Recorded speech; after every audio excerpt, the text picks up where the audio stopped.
আসসালামু আলাইকুম রহমতুল্লাহ। হিসাব বিজ্ঞানের মোস্ট ইম্পর্ট্যান্ট বেসিক টপিকের একটা নিয়ে আজকে আলোচনা করব। টপিকটা হচ্ছে সমীকরণ পদ্ধতিতে কারণ সহ ব্যাখ্যা। আমাদের প্রশ্নের মধ্যে কিছু টপিক, কিছু ঘটনা দেওয়া থাকবে এবং বলবে এখান থেকে লেনদেন কোনগুলা সেগুলো বাছাই করো এবং সমীকরণ পদ্ধতিতে কারণ সহ ব্যাখ্যা করো। আপনারা হিসাব সমীকরণটা সম্পর্কে ভালো মতো অবগত আছেন। হিসাব সমীকরণটা হচ্ছে এ সমান সমান এল প্লাস ও ই। এ দিয়ে বোঝায় অ্যাসেট মানে সম্পদ, এল মানে লাইবিলিটিস দায়, এবং ও ই মানে হচ্ছে ওনার্স ইকুইটি মালিকানা সত্ত্ব। যখনই প্রশ্নের মধ্যে আমাদেরকে বলবে সমীকরণ পদ্ধতিতে কারণ সহ ব্যাখ্যা করো, তখন আমাদেরকে সিম্পল একটা ছক করতে হবে। ছকের মধ্যে প্রথমেই থাকবে তারিখ, 2 নম্বর থাকবে লেনদেন কিনা।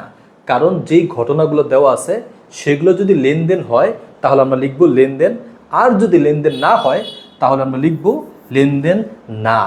যদি কোনোটা লেনদেন না হয় তাহলে ওইটা কিন্তু হিসাব সমীকরণের উপর কোনো প্রভাব ফেলবে না।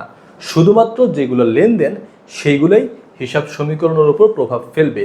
এখন এখানে কিছু ঘটনা দেওয়া আছে, এগুলো যদি লেনদেন হয় তাহলে সমীকরণ পদ্ধতিতে কারণ সহ ব্যাখ্যা করব আমরা এখনই। চলুন দেখা যাক। প্রথমত 5 লক্ষ টাকা নিয়ে একটা ব্যবসা শুরু করা হয়েছে।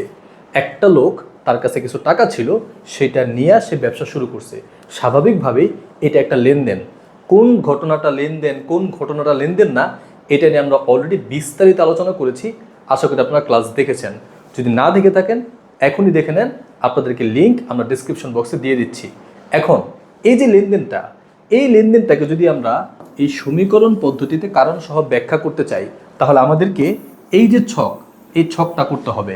এখন ছকের মধ্যে প্রথমেই কি করতে হবে, আমরা লিখব একটা তারিখ, 1 2 3 যেই তারিখটাই দেওয়া থাকুক আমরা তারিখ দিব। তারপরে এটা যদি লেনদেন হয় আমরা লিখব এটা একটা লেনদেন। তারপরে এখানে সমীকরণ পদ্ধতিতে কারণ সহ ব্যাখ্যা।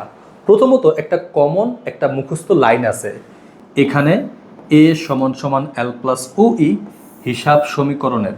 এই কথাটা প্রত্যেকটা টপিকে কমন। এই লাইনটা মুখস্থ করে নেন। এখানে হিসাব সমীকরণের এ সমান সমান এল প্লাস ও ই, এই যে কমন কথাটা, এটা সব জায়গায় কমন।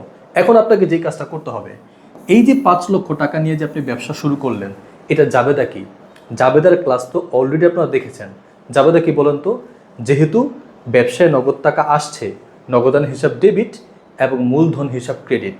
এখন আরেকটা জিনিস অলরেডি আমরা আলোচনা করে আসছি হিসাবের শ্রেণী নিয়ে।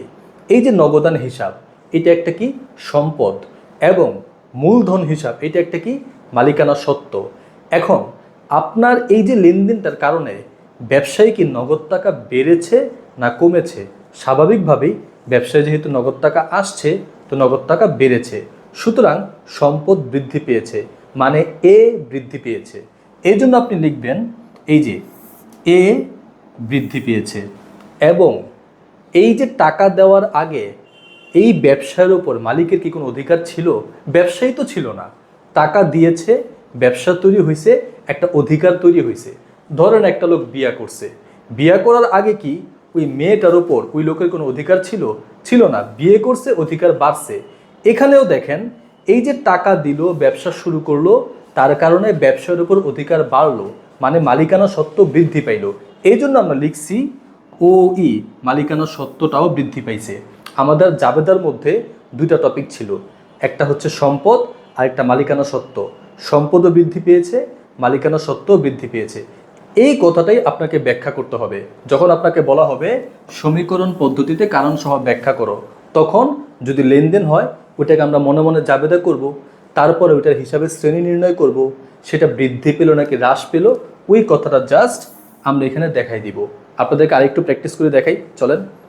এইখানে আরেকটা লেনদেন আছে। ব্যাংকে 50,000 টাকা দিয়ে একটা হিসাব খোলা হইল। ব্যবসার যে টাকাগুলো আছে না, সেগুলা ব্যাংকে নিয়ে জমা দিছে এবং একটা অ্যাকাউন্ট খুলছে।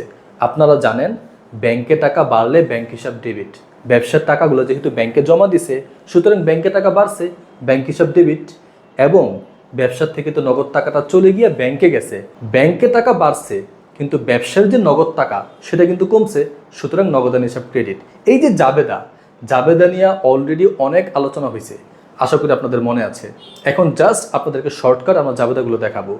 যেহেতু ব্যাংকে হিসাব খুলছে, ব্যাংক হিসাব ডেবিট, নগদান হিসাব ক্রেডিট। এখন এই যে ব্যাংক হিসাব, এটা একটা কি? এটা হচ্ছে একটা সম্পদ। এবং নগদান হিসাব এটাও একটা সম্পদ। অলরেডি হিসাবের শ্রেণী নিয়ে আমি আলোচনা করে আসছি, সেখানে বিস্তারিত আলোচনা হয়েছে। এই যে ব্যাংকে টাকাটা বেড়েছে মানে সম্পদ বৃদ্ধি পেয়েছে, এবং নগদ টাকাটা কমেছে মানে সম্পদ হ্রাস পেয়েছে। এই জিনিসটাই এখানে দেখানো হয়েছে। এই যে সম্পদ হ্রাস পেয়েছে এবং সম্পদ বৃদ্ধি পেয়েছে। এবং এই যে কমন লেখা এখানে এ সমান সমান এল প্লাস ই হিসাব সমীকরণের প্রত্যেক লেনদেনের ক্ষেত্রেই এই কথাটা কমনলি এখানে থাকবে। আশা করি আপনারা পারবেন। এরপরে চলেন আরেকটা লেনদেন প্র্যাকটিস করি। ধারে পণ্য ক্রয় করা হয়েছে 25,000 টাকা। আচ্ছা, ধারে পণ্য ক্রয় যাবেটা কি? আশা করি আপনারা পারেন। ক্রয় হিসাব ডেবিট, পাওনাদার হিসাব ক্রেডিট। ক্রয় একটা কি? খরচ। খরচ হইলে কি করতে হয় আপনারা জানেন? খরচ হইলে মালিকানা সত্ত্ব হ্রাস পায়, মানে ওই হ্রাস পেয়েছে। এবং পাওনাদার হিসাব ক্রেডিট, তাই না? পাওনাদার একটা কি? দায়, লাইবিলিটিস, কারণ ইন ফিউচার তাকে টাকা পরিশোধ করতে হবে। এই যে পাওনাদার, আপনি বাকিতে ক্রয় করার আগে আপনার কি কোনো পাওনাদার ছিল? আপনি বাকিতে ক্রয় করেছেন, একটা পাওনাদার তৈরি হয়েছে, সুতরাং পাওনাদার বৃদ্ধি পেয়েছে। ওই যে একটু আগে বলছিলাম, বিয়ে করার আগে কি আপনার কোনো বউ ছিল? বিয়ে করছেন, আপনার বউ বাড়ছে। আপনি বাকিতে ক্রয় করছেন মানে কি? আপনার পাওনাদার বাড়ছে, মানে দায় বৃদ্ধি পাইছে। এই জন্য এল বৃদ্ধি। এই জন্য আমরা লিখলাম, দেখেন প্রথমত মালিকানা সত্ত্বটা কি হয়েছে? হ্রাস পাইছে। যেহেতু ক্রয় হিসাব ডেবিট, ক্রয় একটা খরচ, খরচ বাড়লে মালিকানা সত্ত্ব হ্রাস পায়, তো ওই হ্রাস পাইছে। এবং আপনার পাওনাদার যেহেতু তৈরি হয়েছে, তার মানে আপনার যে পাওনাদার সেটা বৃদ্ধি পেয়েছে। আশা করি আপনাদের কাছে ব্যাপারটা একদম ক্লিয়ার।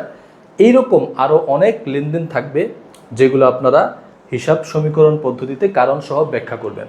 আশা করি আপনারা এটা ভালো মতো প্র্যাকটিস করলে অনেক সহজ হয়ে যাবে ইনশাআল্লাহ। আগামীতে আমরা আরও আলোচনা করব। Till then, take care. আসসালামু আলাইকুম রহমতুল্লাহ।